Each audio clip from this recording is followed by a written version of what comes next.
You're good now. Okay. To start off, I'm going to ask you guys to think to yourselves if there's ever been a time where you remember an event or memory and then come to find out it never actually happened. Through this, you're experiencing the Mandela effect. I get into the whole conspiracy theory thing, and I felt as though I've experienced this firsthand. After researching on countless websites and watching tons of videos, I'm here to educate you on the Mandela effect. The Mandela effect is essentially an explanation for false memories.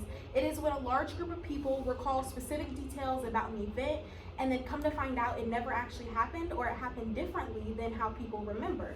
There's different speculations as to why this is, but the most popular reason was posted by a scientific journal called The Conversation, which was the recognized theory that they were forged memories that happened in different realities. These realities could come from a parallel or alternate universe, and the idea is that we remember remnants from that universe. A parallel universe is where everything is opposite, so there's no correlation between ours and the one next to us. Keyword parallel, meaning they never touch or intersect. And then an alternate universe is where one universe generates from the next, and there's only slight differences or one or two things that changes, which in return causes another chain of events. The idea behind this is that we are continuously sliding or moving between these universes, between 1, 2, 3, or infinite universes, and when we come back to our own, we remember loopholes or remnants from that other universe or other timeline. Some believe in the whole sliding between universes or parallel and alternate or multiple timelines, and some don't believe in the Mandela effect at all, but there has to be a reason why some of us remember exact details and then they never existed on record. The term Mandela effect originated from the very first recorded and recognized incorrect memory. In an article written by Medical News Today, author Fiona Broom fabricated the theory after the death of former South African President Nelson Mandela. Nelson Mandela died in 2013 from a respiratory tract infection. However, a handful of people distinctly remember him dying in prison in the 1980s. Broom took her recollections and published them on her website, and in her article, it states, referring to his prison death, that she remembered it clearly, complete with news clips of his funeral, the mourning of South Africa, some riots in cities, and a heartfelt speech by his widow. Many people recall these distinct information or these exact details as well, but there's no record of any of it happening. They began to think of other scenarios where they've seen false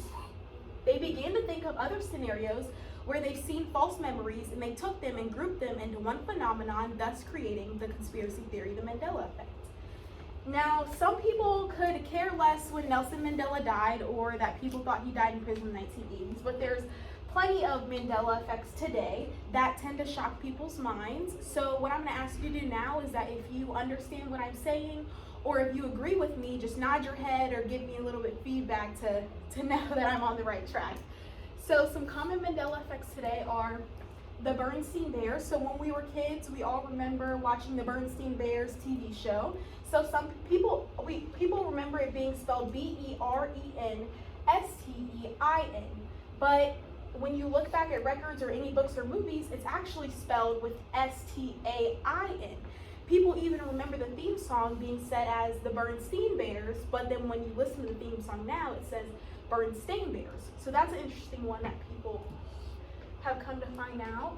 Another popular one is Looney Tunes. So to you guys, does this logo look pretty realistic, pretty what we've seen for our whole lives? And then if we look back at anything that's ever been Looney Tunes was actually spelled with Tunes instead of 2 O's.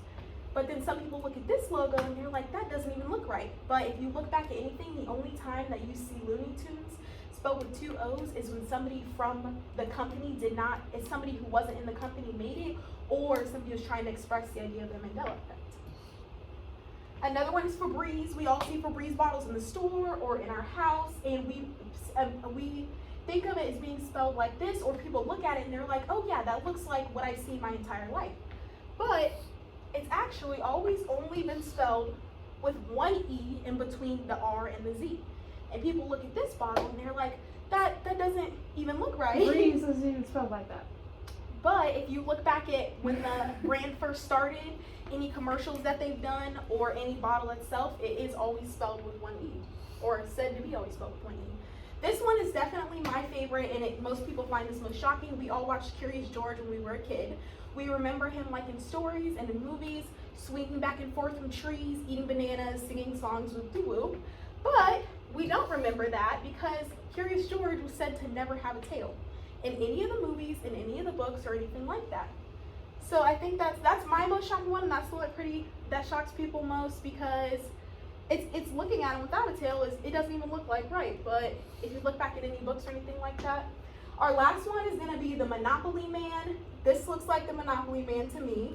Every time I ask somebody, this looks like the Monopoly Man to me, or this looks like the Monopoly Man to them as well. And then in reality, the Monopoly Man never had a monocle. He never had any glasses at all.